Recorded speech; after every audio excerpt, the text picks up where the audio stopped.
The museum wants us to be far. But we said, let's show you.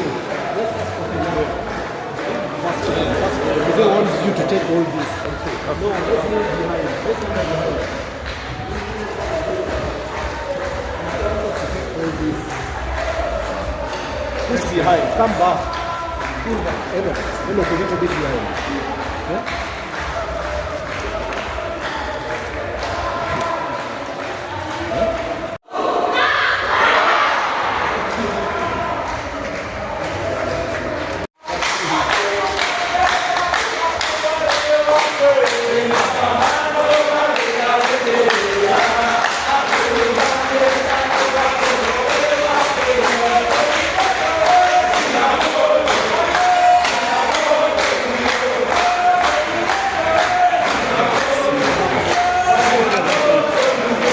First push a little bit behind. First open up. First open up. Extend here.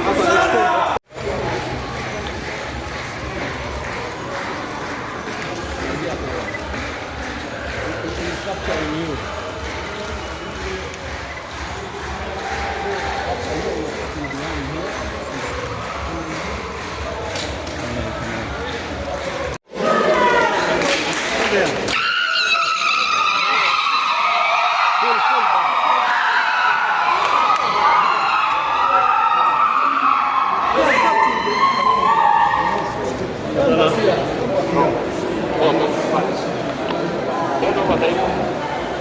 Nataka mimi nani agent yako. Tunarudi nyuma.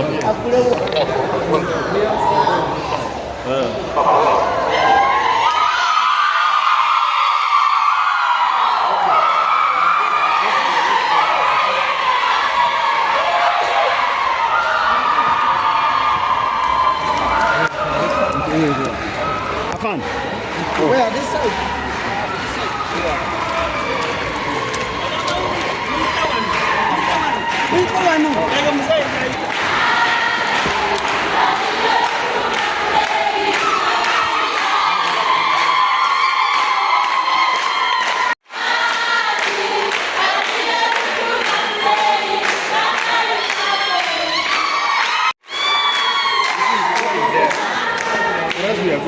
Sit down.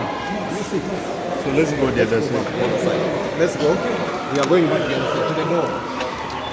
Go there. You start walking there. Let's go there to the center.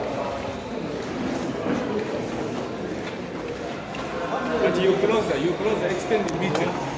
So you start from here. Cameraman. Umar. Extend closer. This is there.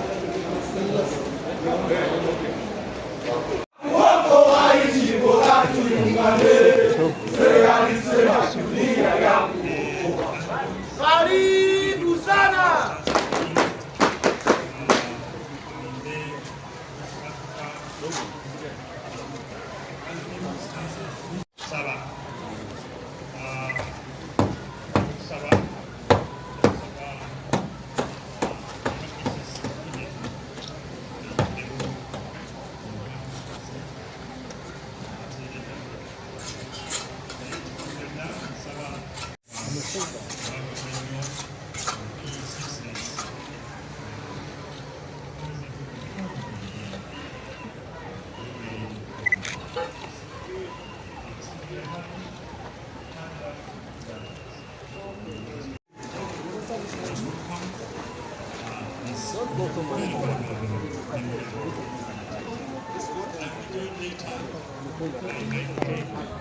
Hello.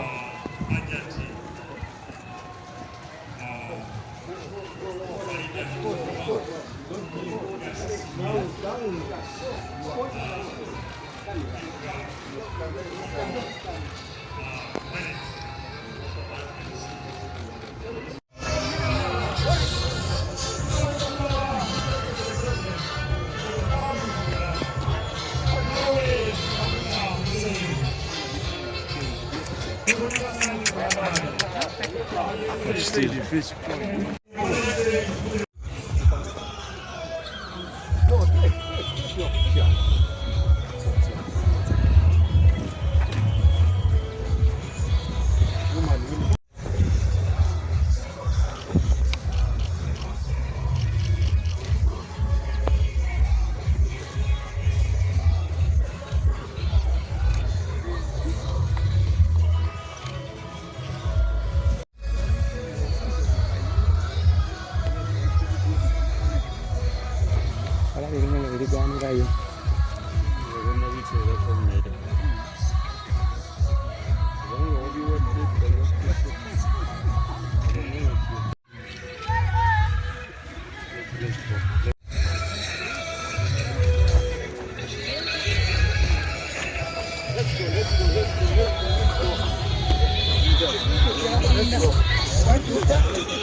As we celebrate the opening of Mengo Presidential Industrial Hub, opportunity it brings to throw light to Harurwa, we express our gratitude for his vision in establishing this vocational institute, which aims to equip our youth with the skills they need to become job creators and contribute positively.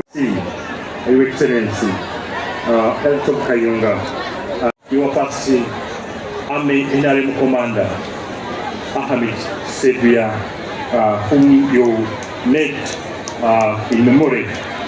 We do RDCs here, we have RCs, Assembly RDCs, we have Chairperson, LC Kai, Karangwa, Moses Kanisa. We have Kao Kalinga, Your Excellency. We have the former DC of Kuma, the good Kubusinje, Mgendiri, Westman Mgendiri, and also to Kamali, commemorate us, come and give his. Thank you so much, the Master of Ceremonies. Leaders present here, all distinguished guests. Nze Haji Malik Mahabba, nze Chia Kekamu, Sebo Wechitiwa President, nze Kao. Mayor elections is the one.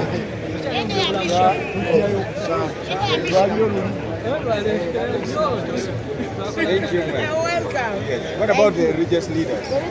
Is one of them. Honorable Chibure is one of them. Honorable Chibure is one of them. Honorable Chibure Ronald is one of the team. Honorable Chibure Ronald, he is one of the team.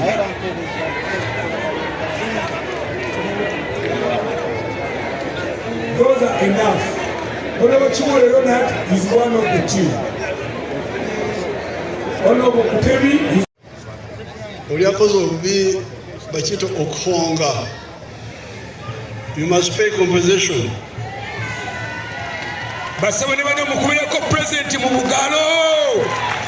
President w'abantu, president ayagala abantu ateekamu abantu ekitiibwa. Kati mulinnya lya SFC ngenda kuhonjera Kibule ente 2.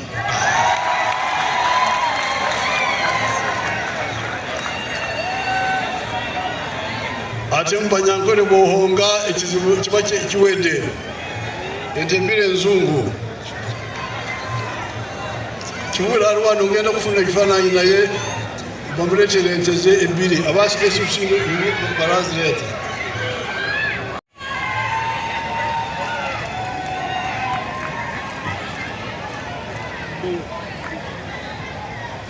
Waliwo omuntu omwaso bali mu kuba kifaananyi.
ebyemikono bangi bagezezzaako okusoma basomye ebyoluzungu naye tebakola balina ebipapula byabwe batambudde banoonyezza emirimu naye gibabuze naye ffe abayitidde wano Museveni bayambye ebyemikono tusobola okwekolera essaawa eno buli kimu tukiyize tusobola okukola sabbuuni liquid soap enviiri tukola wigs tukola ebizigo bye beesiiga shampo tukola ku bagole essaawa eno omwana avudde wano ku hub nga wa hair dressing tasobola lemererwa omulimu gwa mutwe tegwetagisa kapito ye na muzeeyi fine agenda tukwatirako yatusuubiza otuyamba naye essaawa eno era wetufuluma waba tannabaako tetusobola bbulwa kyakulya kuba omulimu gwa mutwe twebaliza ddala muzeeyi ne State House Controller Madam Jane Barije ne Director wa Hubs Mr. Raymond ne management yaffe wano manager waffe manager Zinda ne mu districts zaffe bonna abatukulira abatusobozesa okujja wano tubeebaza bonna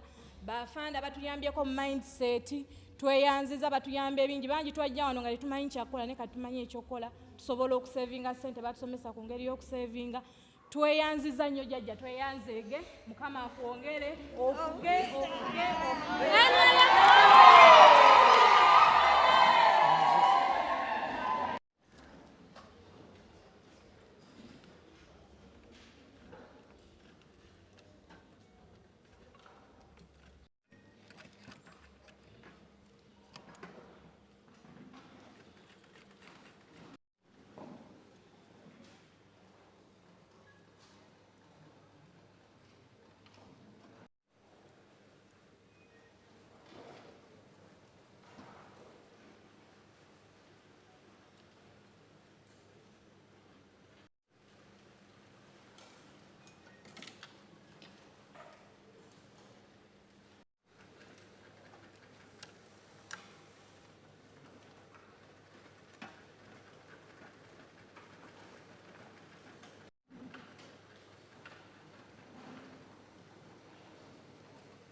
stress free okuva ku mulimu bakumye sente ng'oddawuno nga we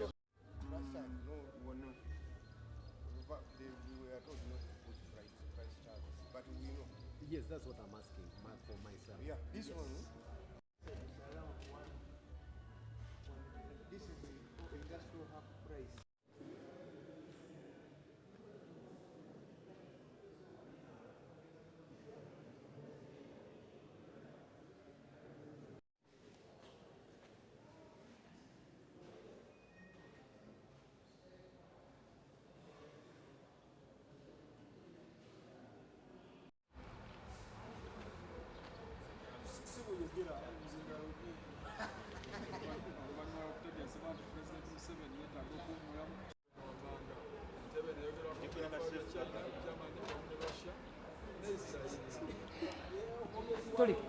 President ajja tugende.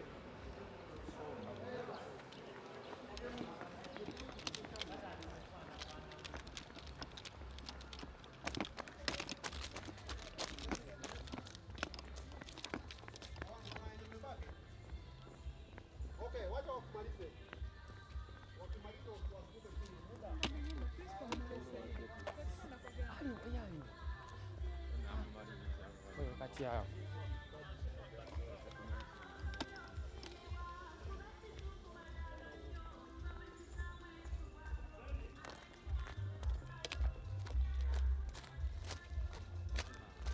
ne driver bamukubidde tubaliriza abantu bagenda bugenzi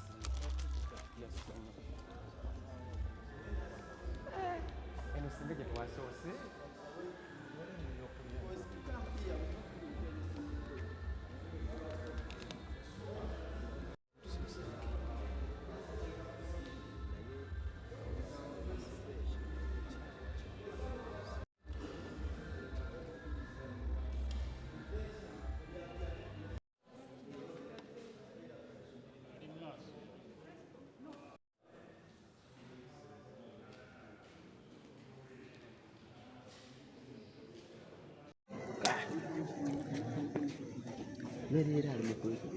Afande ono omusobola.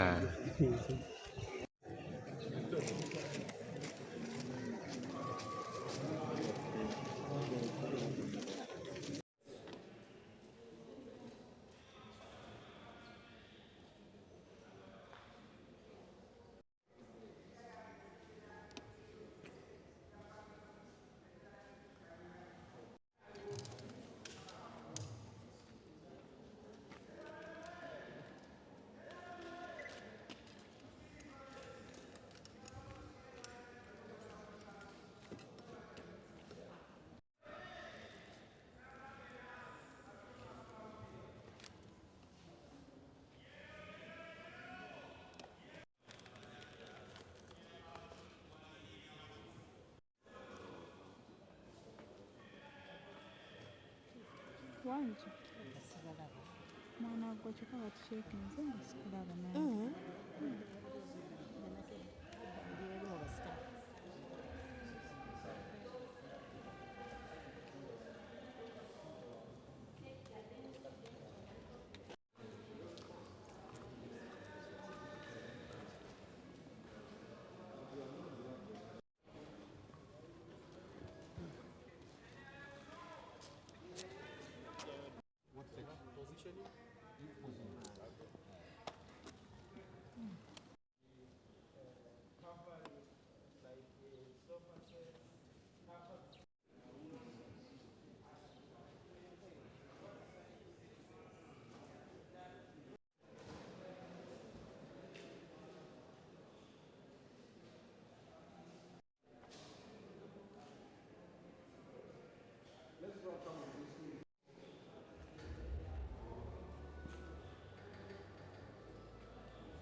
We'll go to wedding section. I think this is.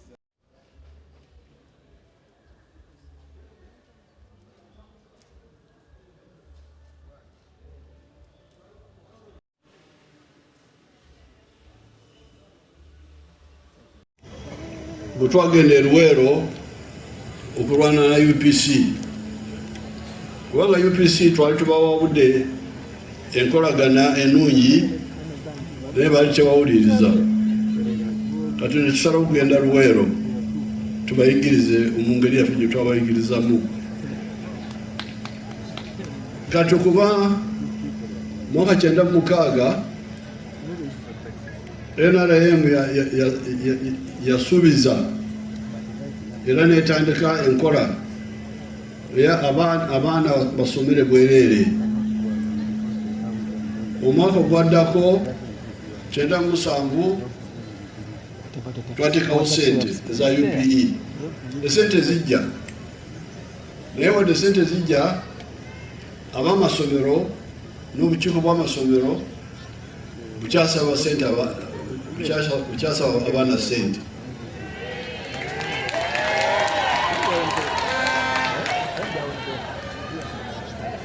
Ekivaamu ekyo kyekiki, be bano abaana bemulabye wano. Mumulabye oli omwana ow'e Butambala eyali avudde mu ssomero kubanga yali tasobola bisale by'amasomero. Mumulabye wano abadde ayogera wano ow'e Butambala.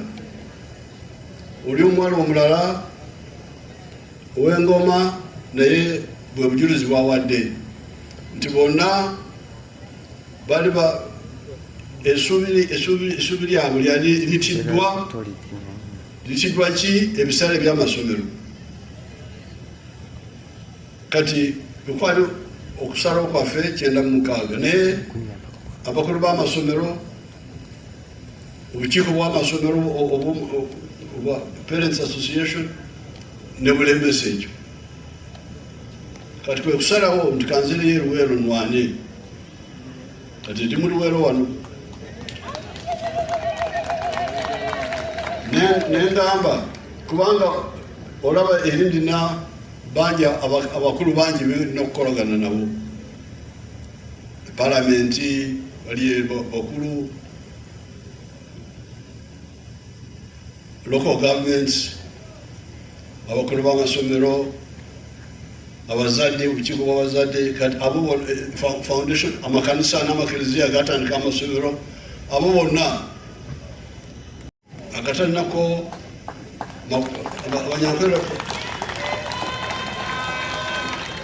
abanyankwere bakyeta amakwatane, oba mu Luganda bakyeta batya?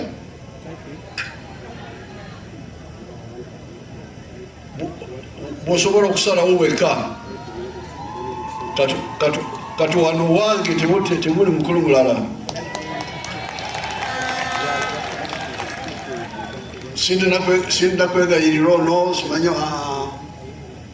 oyo muwala wanje ne baleke mulagira nkikola kino nakikola. kati kwe kubalagira bano abange nti mutandike amasomero ag'okutendekera abaana obwereere mu disitulikiti enkadde ez'abazungu 18 zaali 18 yensonga muwulira eno bagiyita Mengo kubanga mwe abaana abato temubimanyi.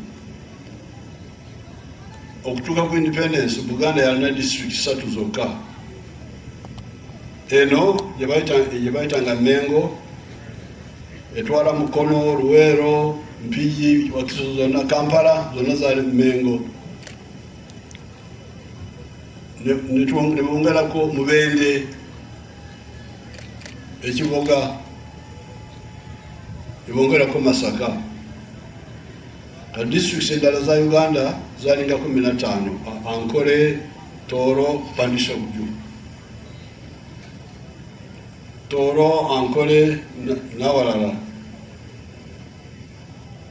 Ne mbagamba nti katutandikira awo tewali kusasuza, tulage nti kisoboka okusomeseza abaana obwereere. Kyekigambo ekiri wano. Natandika kino okubalaga nti kisoboka. Ate kino kyetukola wano kikozesa ssente nyingi okusinga ekyamwe kyemwagana kuteeka mu nkola. Kubanga owulira wano abaana bava wala, balina okusula n'okubaliisa, okubasuza n'okubajanjaba. So nga amasomero gamwe aga UPE, aga primary naga secondary go gandibadde ga day, tewandibadde okusula, n'olwekyo ensaasaanya yandibadde ntono. N'olwekyo olwo byagamba mbiwulidde okukola kino twongereko kino twongereko kiri, naye ensonga enkulu njagala kati mukikozese okusooka kulaba nti kisoboka okuteeka mu nkola kiri ekyazingama abaana bonna basomera obwereere mu masomero ga gavumenti eyo yonna gye bali. Singa kyekibaawo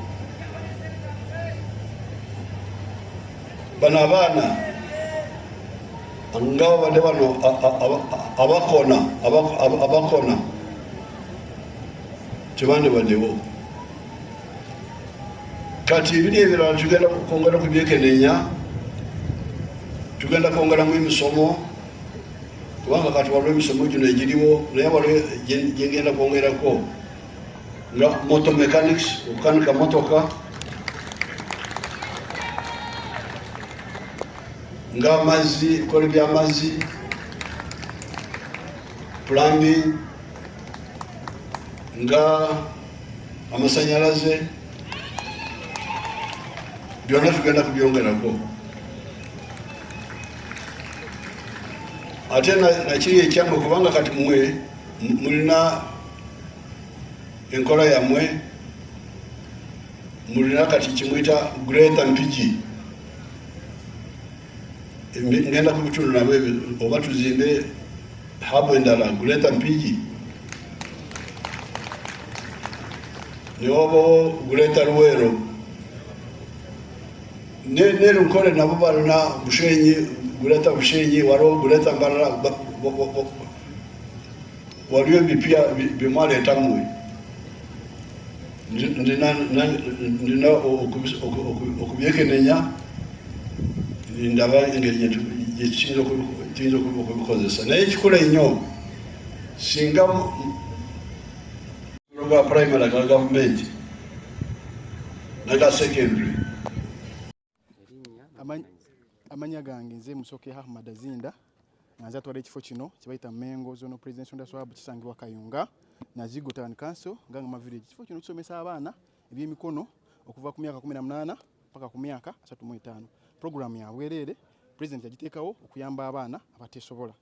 okusoma kwagaana nakuma mu P2 nakuma mu P5 ne bigaana ojja wano n'osoma tusomesa mu lulimi n'okola ki lwotegeera kuba tukimanyi okubanga tewasomako tekikugaana kubeera mubazi mulungi oba mutunzi mulungi oba mufumbi wa keeki mulungi. So ojja wano emyezi 6 ne tukusomesa ne tukugunjula kubanga tulina ne mindset. Emyezi 6 bwe gigwako ng'omaze okusoma nga tukutikkira byonna bya bwereere. Program president yatekamu ssente ya bwereere. Bova ku district eri kubanga tulina obukiiko obusunsula abaana abo. Tulina abantu 10 buli district eri wano mu Mengo zone kubanga tulina district 18. Tulina mu Kayunga, Buvuma, Buyukwe, Njeru, Lugazi, Gomba, Butambala, Mpigi, Wakiso, Luwero, Nakasongola, Nakaseke, Nasana, Entebe, Nekira. So abantu abo tulina obukiiko 10 buli administrative unit ejemba somedde wamanga tulina obukiiko 10. Tulina abantu baffe commercial officer, KAO, RDC, DISO, youth, LC5 ne NRM. So forms zaffe zibeera mu office zaabwe wona wosobodde ogenda opickinga form ng'ogijjayo ng'ogijuza bulungi nnyo ng'omala ogijuza chairman w'ekyalo kyo ng'akubirako stamp ng'ogenda nga weekebeza hepatitis B mu ddwaliro lya gavumenti. Bw'omala okikola ekyo ng'ogizaayo oba wagijjayo RDC ng'okola ki ng'ogimuddiza. Then akakiiko ako katuula ne kasunsula abaana abo okusinziira ku ebituyita oba okusinziira ku criteria. Ekisooka myaka olina okubanga emyaka 18 paka 35. Ekyokubiri olina okubanga olina muna Uganda. Kitegeeza olina okubanga olina national ID. Ekirala olina okubanga wetaaga obuyambi. Tukozesa ba DSOs ku identifying abaki abaana abo. So ojja wano myezi 6 olutuuka wano buli kimu kya bwereere. Ojjayo n'obuntu obutonotono kugeza ng'engoye ezo zokwambala muswaki maybe ne kyangwe n'ebisigadde obisanga wano ku ssomero. Masuuka ga white wali emifaliso Vitafoam wali kitanda wali byonna bisanga ku ssomero. Ne peni gy'owandiisa omwana ne penso n'ekitabu ne uniform ne element byonna bisanga ku ssomero. Emmere tuli emirundi 5 olunaku. Morning exercise oluggwa tubaawo ne kacaayi emu kitundu. Tuli myezi 6 tulina ba instructors abalungi material weziri ate mu bungi. So kati myezi 6 oluggwako nga tukola assessing DIT ng'ekweka enneenya ng'ekwa certificate yaayo eyaki ya DIT level 8 level 1. Bw'omala ng'ogenda mu field ate tuba upgradinga. Bw'obeera mu field omwaka mulamba osobola okuddawo ne tukwa upgradinga ntuka certificate ya DIT level 2 kuweerere yenka ne senior 6. So omwana oyo asogera ne yesimbawo wali akuba mu P4 kubanga abalina senior 6 bwe bamulopa mu kooti nga janga no manager zinda nga manager saasoma nga tujjeyo certificate ya DIT level 2 nga tugenda mu mateeka nga baga waliko obulemu tetunatwala abantu bali extreme nnyo kubanga okusinziira ku facility yaffe nga bweri tetunatwala abantu bali extreme nnyo okusinziira nga facility yaffe nga bweri.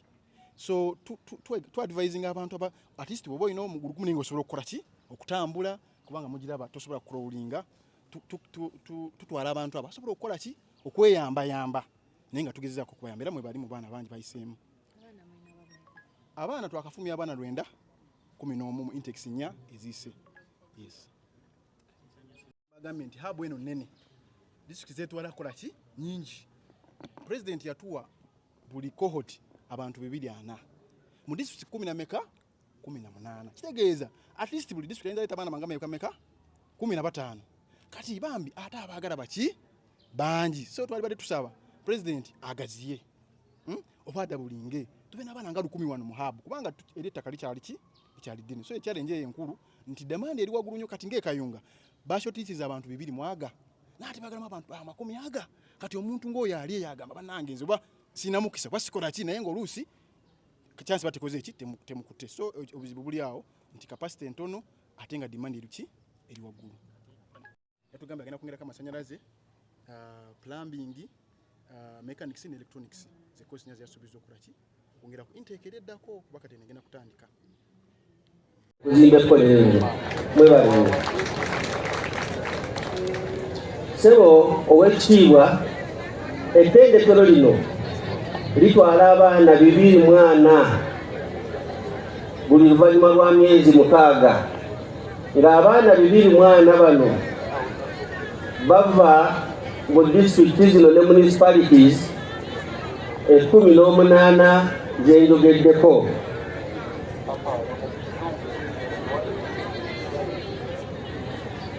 Owekitiibwa president nga kasookedde tutandika sofa twakatendeka era twakafulumya abaana 911 nga mwabo mulimu abalenzi 495 n'abawala 439. Mukikubireko mu ngalo bannange. Engalo tezimala, mwongere ku ngalo. Mwebale.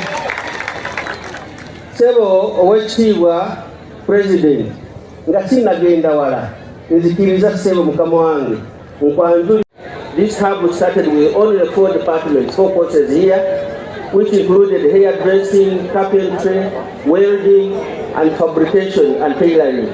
But later in 2023, Your Excellency, 3 more courses were introduced here, and these include building and concrete practice, baker and confectionery, and leather designing for shoemaking.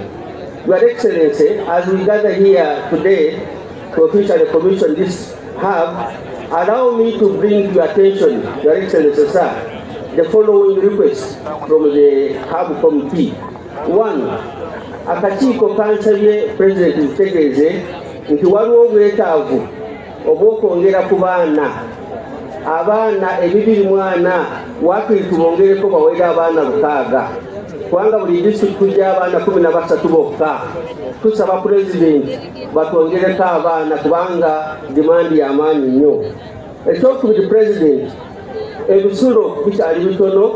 President tusaba batwongereko ku dormitory facilities. Ekyokusatu twetaagayo emmotoka. Eno haabu terina mmotoka President. Singa wabaawo obuzibu n'ekiro tetulina ngeri gye tusobola kutwala mwana mu ddwaliro. N'ekisembayo tuba twetaagayo ba instructors abalala abatono, enamba yaffe bw'eneeba yeeyongeddeko. Mpozi n'ekisemberayo eddala eno zooni nnene w'ekitiibwa President, okuva wano mpaka Mpigi mpaka Luweero wagazi nnyo. Tubadde tusaba mu buyinza bwo wakiri tufuneyo haabu endala mu zooni eno w'ekitiibwa President. Which I have talked about here. These circles are already operational. We are only waiting, and we have already opened bank accounts. We are only waiting for some funds to make them fully operational. As I conclude, Your Excellency, sir, bazzukulu bo abali wano naddala nnyo abasomera mu ttendekero lino bantumye mbakolera ebintu bibiri byokka bw'ekitiibwa President. 1. Bansabye ntuuse okwebaza kwabwe gy'oli ow'ekitiibwa weebale nnyo okubawa omukisa okujja wano okufuna obukugu obw'amaanyi obutuusizza n'embeera zaabwe. Ekyokubiri ate ekisembayo bali wano banjulira bansabye nti nkugambe tukusaba bakusaba nti 2026 basaba obeere ku baloti w'ekitiibwa Pulezidenti. Bannange akalulu ka muzeeyi akkiriza bannange era baŋŋambye nti bakugamba nti muzeeyi tova ku maini w'ekitiibwa Pulezidenti. Weebale nnyo, wangaala Pulezidenti waffe, wangaala Uganda. Esigadde ni Maliki Mahaba chairperson wa zooni eno. Weebale nnyo Pulezidenti. Joan Chomhanji. Nze Joan Chomhanji, omusomesa wa leather designing oba shoemaking wano ku Mengo Zono Presidential Hub wano ku department ya leather designing. Tukola ebintu byenjawulo, tukola security shoes, tukola gentle shoes, go back to school shoes, belts, tukola MCP, tukola ensawo, tukola sandals mu maliba ag'enjawulo. Tweyanza nnyo tweyanzeege. Material gwe tukozesa tumujja mu bifo ebyenjawulo.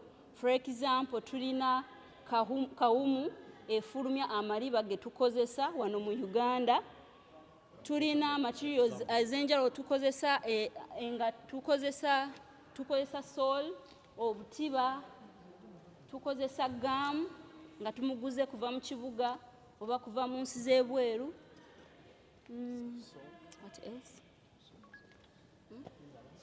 Eri waggulu nnyo, especially wetuba tugezaako okubijja ebweru, emisolo gye bateekako ne giba waggulu nnyo. Katubadde tusaba mukulu waffe atuyambeko emisolo esobole okukendezebwa tusobole okufuna ebintu byaffe mu bulungi.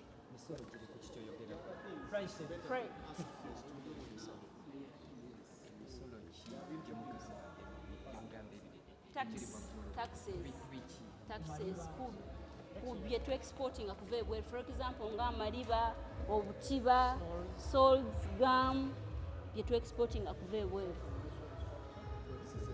Zako nomanyi tuwulireko amanya nagizibwa otuwulire okusa section kyeno mukola biki omulimu gutambula gutya naki yakugenda mbaniriza mu carpentry department amanya n'eddoboozi pitibwa na Basa Daniel an instructor mu carpentry department Mengo Zonal Presidential Industrial Hub carpentry department tuyinamu sections 3 esooka carpentry ekwasaganya n'ebya site then tuyinamu joinery ekwasaganyamu n'ebya workshop ebibaje then tuyinamu upholstery eyo ekwasaganya na comfort zones oba ebyokusabika katugambe sofa set ebintu ebidiringa n'okusabika then tuyinamu art and craft. That one deals with things concerning arts, ebintu bwebityo. Wano so far turi mu first intake era bebana abaana baze ku meeting president commissioninga industry hub. President atukoze bulungi, tukoze ebintu bingi nga bwe mubiraba era n'abaana basanyufu nnyo era tuyina mesubi tubajja kukora bulungi mu field day. Intake eno mbadde n'abaana 19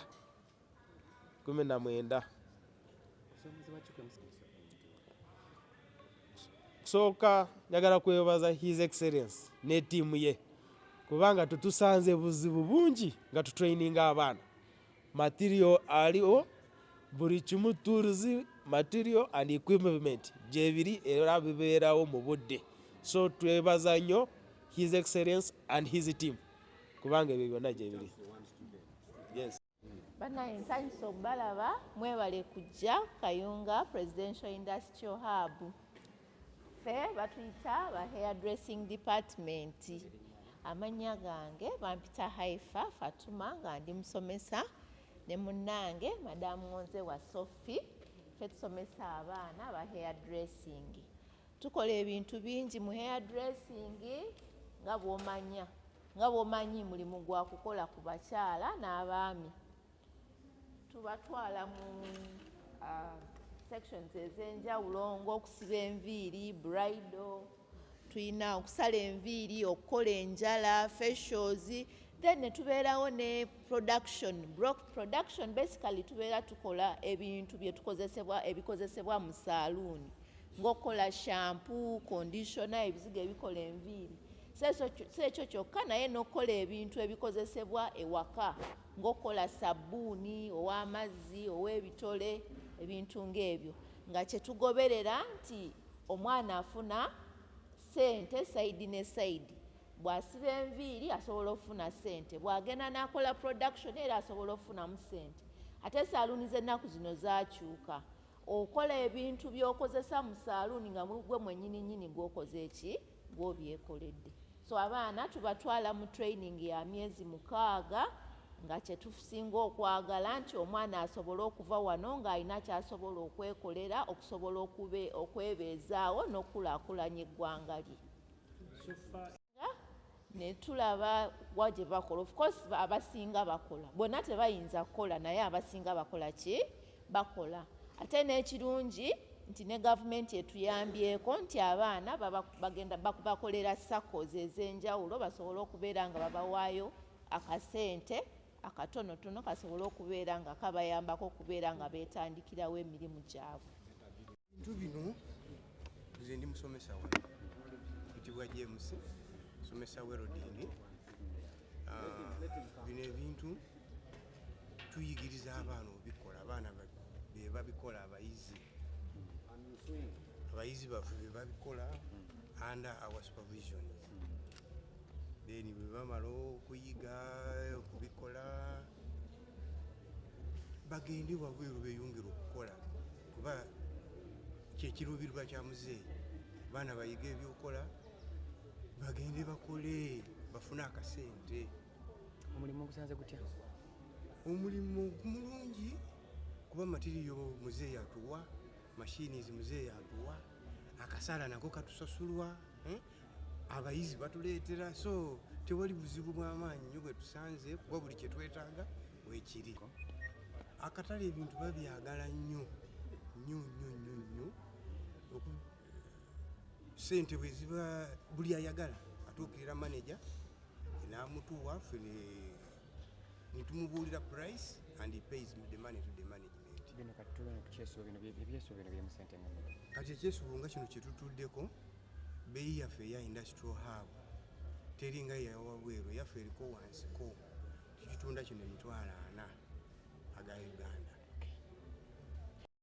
Amasannyalaze tulina welding machine eza generator, nazo omuzeeyi yazituwa tuzirina, kati bwe gaba gagenze tuteekako obuteesi wali nga ffe tugenda mu maaso okukola. Omwana okukola bino okitegeeza omwana okuyingira wano qualification kasita abeera nga ali wano mu nsi Uganda ng'obwongo butegeera bulungi ate nga alina attitude ey'okujja wala qualification. Then endala ey'amaanyi eriwo alina okuba nga myaka 17 okudda waggulu. Tetwagala buno bwana buto, so the qualification.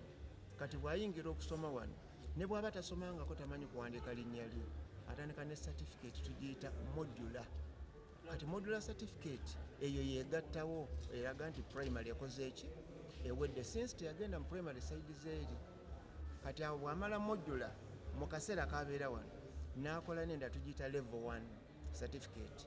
Level 1 certificate eyeegattawo paka ku senior 4. So kati bw'aba amaze wano asobola okugenda abweru n'akola level 2, level 3, level 4 n'akola n'ebirala.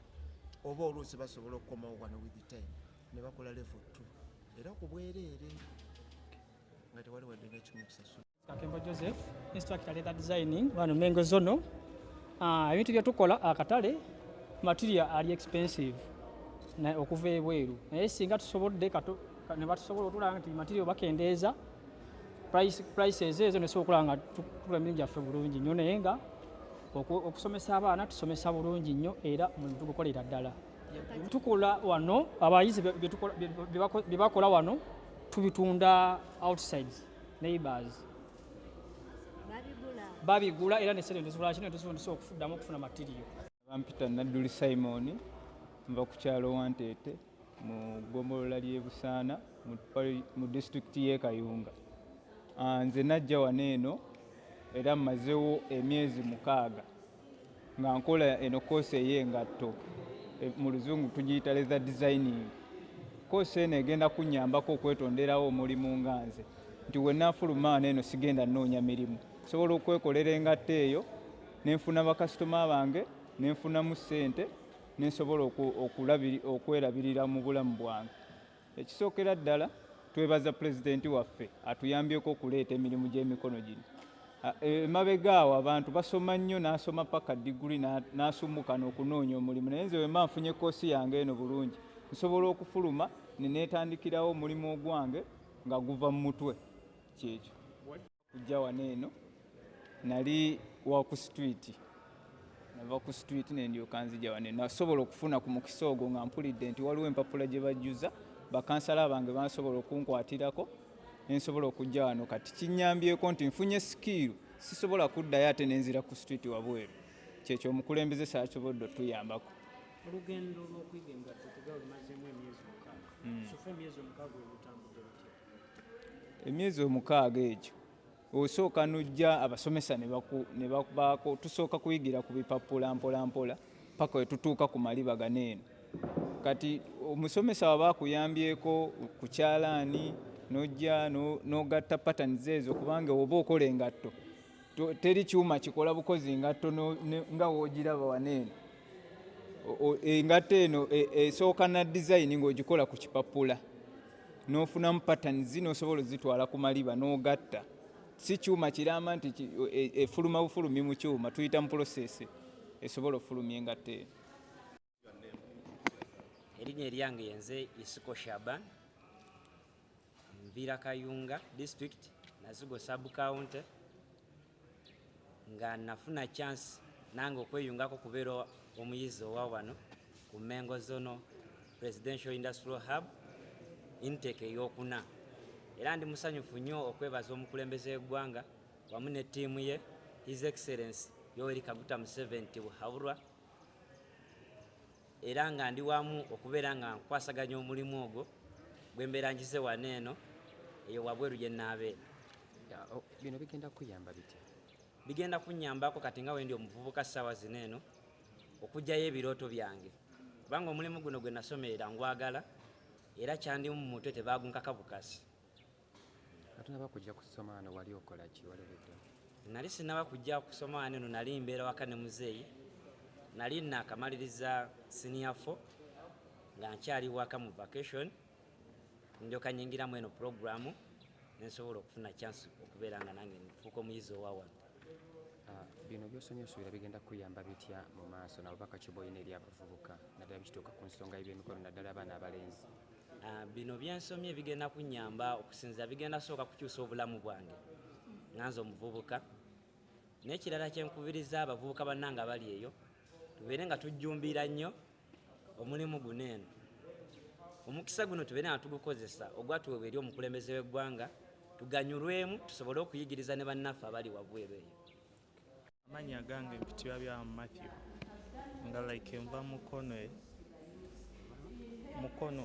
district. Sorry. Nali mpota naye kati nsiba nvi era like nsibira Mukono okusomba supermarket. Envi like abakazi like baganya abasajja basiba enviiri ate like ife abasajja tuli babbeeyi mutwe like okusinga abakazi. Yes, ate omulimu si mubi, ngwagala, gumpa emiyembe ate gulimu ssente.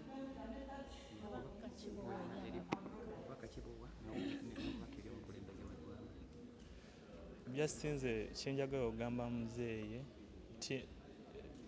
just kyensobola omugamba kya kumwebaza because nali bubi nnyo nga sirina mulimu gwa mutwe, naye kati neebeezaawo nze njagala ssente nzifuna. Omusomesa omusinga ofuna ssente, omusawo omusinga ofuna ssente omwezi, so kyensobola okumwebaza.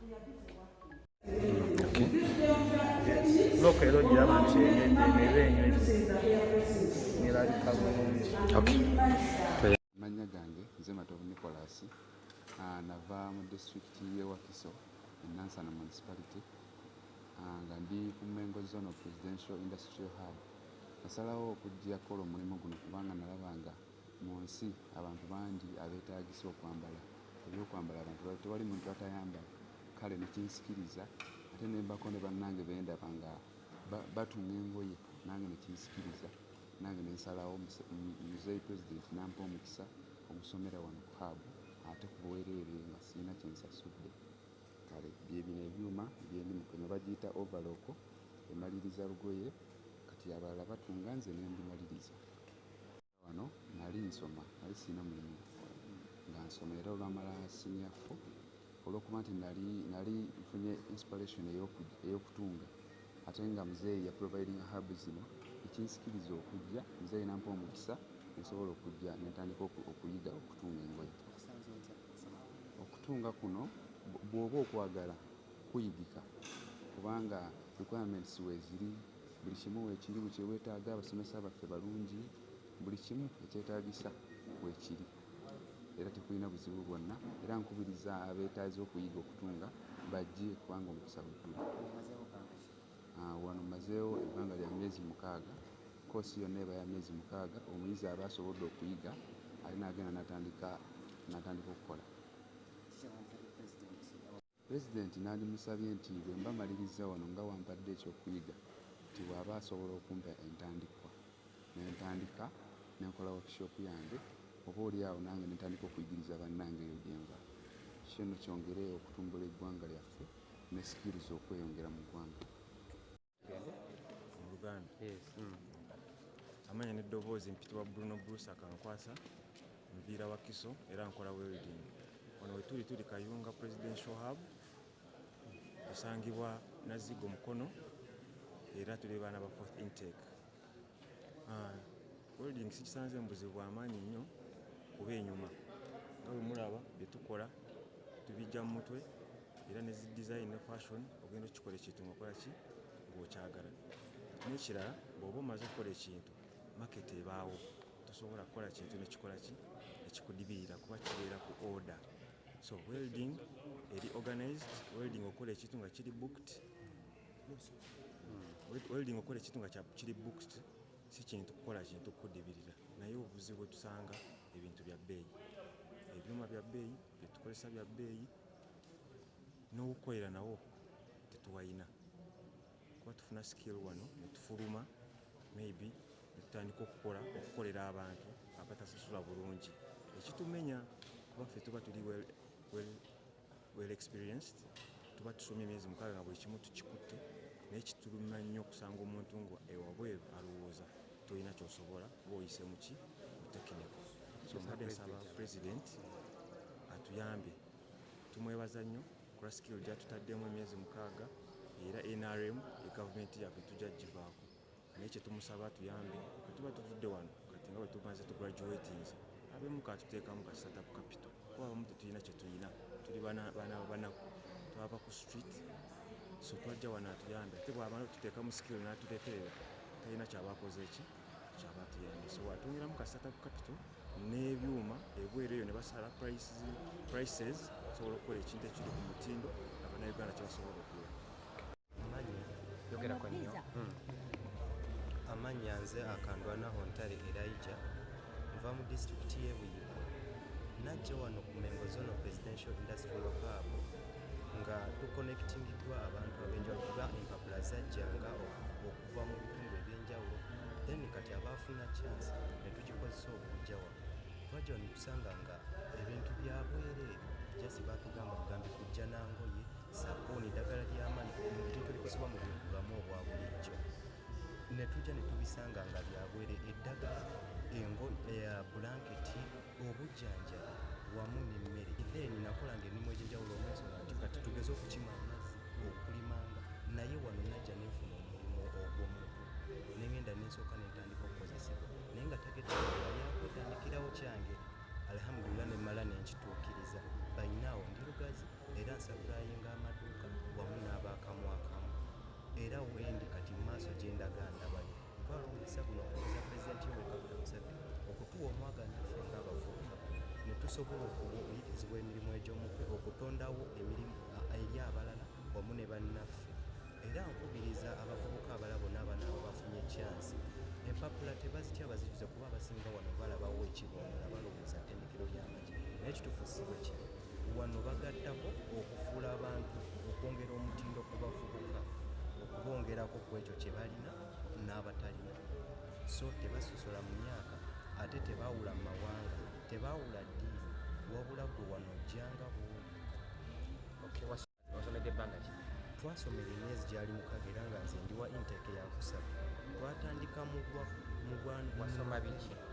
Twasoma buns zino n'emigaati, cakes, naye bwe nagenda kuba kapita omutono gwe nali nfunye natandika na buns, sumbusa, daddies ne donuts era nga nyasapulayinga amaduuka. Kakati otuuseewa? Kakati wentuuse ntuuse okuba nga neetaaga okuba nga nfunayo bannanga abalala, era twali twafuna okutegeezebwako ntwetaaga okukola association. Bwe kiva mu ekyo tukole sako nga tufuna ssente okuva mu gavumenti, tusobole okukwataganira wamu ne bannaffe, tusobole okuba nga tugaziya bizinensi.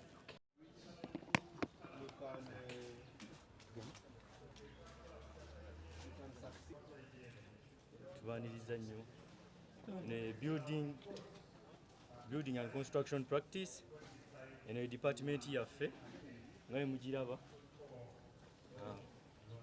Building and construction kosi nungi ate erinnya okola ki? Yes. Erinnya gyewaviira okujja gyewaviira nekyewali okola kakati kyosoma ya erinnya kwagala George William naviira Wakiso nze nali musuubuzi kati buno obudde ndi mu mulimu gwa kuzimba kosi gye nayingira giyita building and construction practice. Yes. Okisanze oti?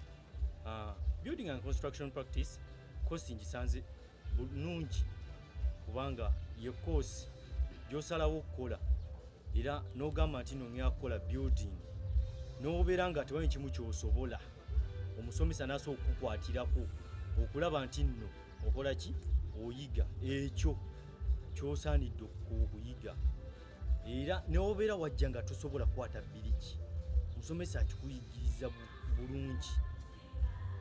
N'ekyokulala kosi wenkisangire ddala obulungi materials buzibaawo omusenyu gubaawo ebiseera singa nobeera ogenda notandika okukola.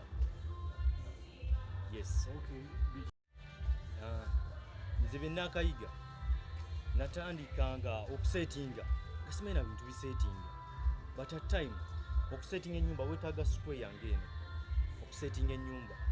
Namba 2 weetaaga omuguwa ogwe okukola ki ogwe okuyambako mu kusetinga ennyumba. Ebyo nonna najja nsibimanyi gasinga tutwabula emiguwa oluusi nogaba bano oba bali mu kusaaga ne buno obudde omanya nti n'omuguwa gw'amaanyi nnyo eri oyo omuzimbi. Muguwa mulungi kuba oba tolina muguwa tosobola kutandikawo nnyumba ekyokuba tolina square tosobola kutandika. Yes.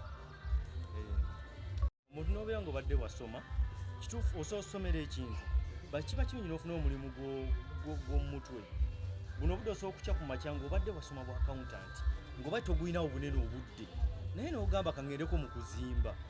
Bw'ogendako mu kuzimba oli osobola okufuna ali site n'osooka n'oddukirawo amangu kuki site n'osooka n'ofunamu akasente akasobola okukubeezaamu akasobola okutambuzaamu akakabanga kobadde oliwo nga bw'onoonya ogwo oguli profession gwatuuka olusi ku university. Yes. Mama wange ne taata bafunamu obutakkaanya kusoma kwange saasima kugenda wala butereevu netandika okukima amazzi ku kyalo nga nsavinga abantu. Ekiseera kyatuuka ne basimisa bbuwa ku bitundu byaffe mulimu gw'amazzi ne gusaanawo. Awo chairman we yansiŋŋaanira n'aŋŋamba Lukaana waliyo omukisa gw'okusoma ebyobwereere n'apafoomu nengenda ne njijuza netwala wa chairman n'akoona ku stamp n'egitwalira meeya waffe Kigundu era atudde wali. Waayita emyezi mibale ne bankubira essimu mukulu Lukaana kumande kusoma neŋŋamba siina ssente ne baŋŋamba bya buki bya bwereere ne baŋŋamba leeta ngoye ezo sabuuni biki ebyo ojja okole ki osome nenjija netandika okusoma. Oluvannyuma lw'emyezi 6 ne batutikira ne batuwa certificate era banange sabasiibula nnyo neŋŋenda mu kyalo n'emitwalo egyo 10 emitwalo 10 egyo neŋŋenda ewa mukwano gwange nemugamba muganda we yatandika kusomesa baana eno ennyumba gimpangise n'aŋŋamba myezi 6 wayize eki nemukuba emitwalo 3 nga mipya n'aŋŋamba kwata ebisumuluzo nenongoosa ennyumba enkeera nenoonya ebyalaani neŋŋamba alina ebyalaani ebikadde naba nekyanya nga tokikozesa obanga kyafa kimpangise tandika essomero.